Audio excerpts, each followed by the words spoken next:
Jeshi la Polisi mkoa wa Kilimanjaro linapenda kutoa ufafanuzi wa picha ya mjongeo video clip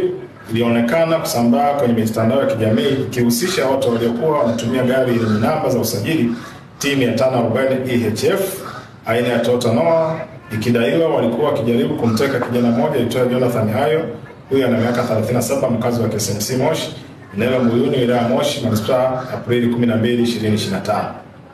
Jeshi la Polisi baada ya kupokea taarifa hiyo lilifanya ufuatiliaji mara moja na kufanikiwa kuwakamata watu wawili ambao ni Kevin Richard Temu, huyu ana miaka 39, mkazi wa KSMC Moshi, na Samson Robert Magere, huyu ana miaka 30, mkazi wa Soweto Moshi, wakiwa na gari namba T540 EHF aina ya Toyota Noah inayodaiwa kuhusika katika tukio hilo.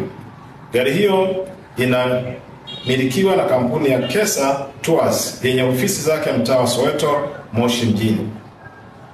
Uchunguzi wa tukio hilo umebaini kwamba tukio hilo halikuwa la utekaji,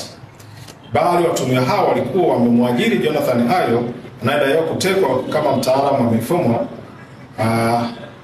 IT wa kampuni yao, ambayo tarehe 6 Aprili 2025 alikwenda ofisini kwao mtaa Soweto kuchukua kompyuta mpakato kwa maana laptop ya ofisi, akieleza kuwa anataka kufanya kazi ofisi akiwa nyumbani kwake na angeirudisha kesho yake.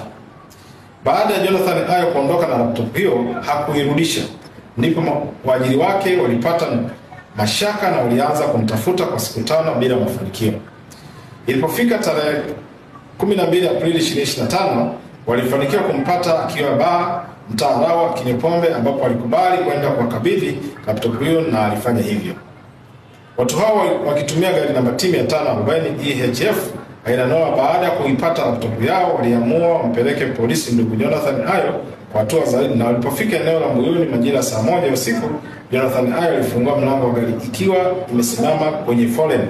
na kujaribu kukimbia akiwa anapiga kelele za wezi zilizopelekea wananchi kuwashambulia watu hao, ambapo askari mgamba aliyekuwa eneo hilo alifanikiwa kuzuia vurugu hizo na kumfikisha Jonathan Hayo kituo cha polisi Moshi. Kulingana na uchunguzi uliofanywa hadi sasa, hakukuwa na mazingira au tukio la utekaji kama inavyoelezwa katika mitandao ya kijamii, bali ni mazingira yaliyotokana na Jonathan Hayo ya kujaribu kukimbia huku akipiga kelele za wezi ili kukwepa kufikishwa polisi.